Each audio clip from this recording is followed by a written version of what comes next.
So in this video, I'm going to teach you one important thing in Microsoft Excel. So in this worksheet, you can see that I have data here which contains the scores of students.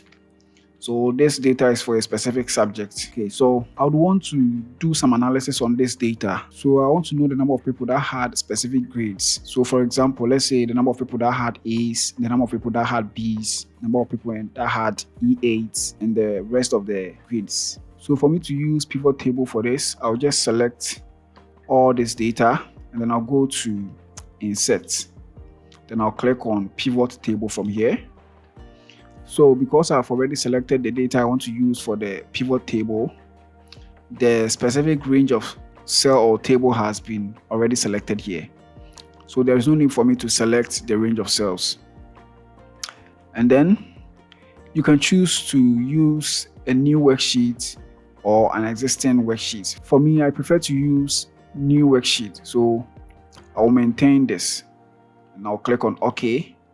So after clicking on OK, we want to know the number of people that had specific grades. So we want to count the students that had specific grades. Okay, so in the pivot table fields, we have the fields here, that is the headings of your data. So we have the index number, name, total score, and then grade. And then below the fields, we have filters, columns, rows, and values. So I want the grades to appear in the pivot table. So I'll click on this grade. So on your far right, you will see that the grades have already appeared in the pivot table. And what I want to do is to count the students that had the specific grades. So if I want to count, I'll use the field that has unique values. So I'll use the index number because the index number has unique values. Okay, so as you can see, it says the sum of index number. And we don't want to find for the sum, we want to count the specific index number, so which will count the number of students. So I'll come back to the fields here, and then I'll go to the values. So in the values, you see sum of index numbers here, and then I'll click on the drop down, and I'll go to value field settings. Okay, so in the value field settings, you see these items here. So we have sum, count, average. Because I want to count, I'll select count, then I'll click on OK.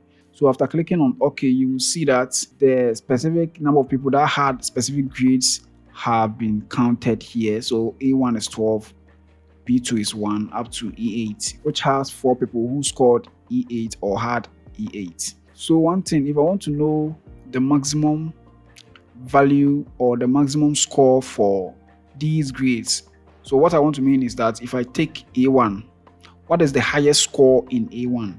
B2, what is the highest score in B2?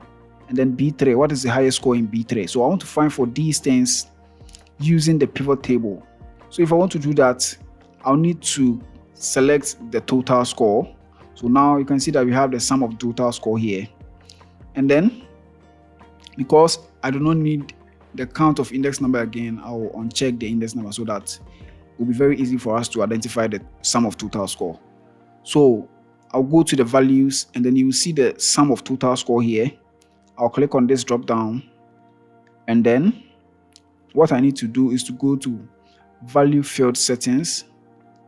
So in the value field settings, I'll select max. So it means the maximum value for each of these grades.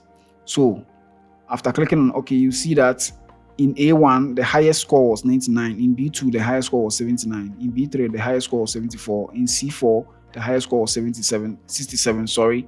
C5, 61, up to E8, 47. Okay, so if I want to find for the minimum total score, I can also use the field setting again, and then go to minimum.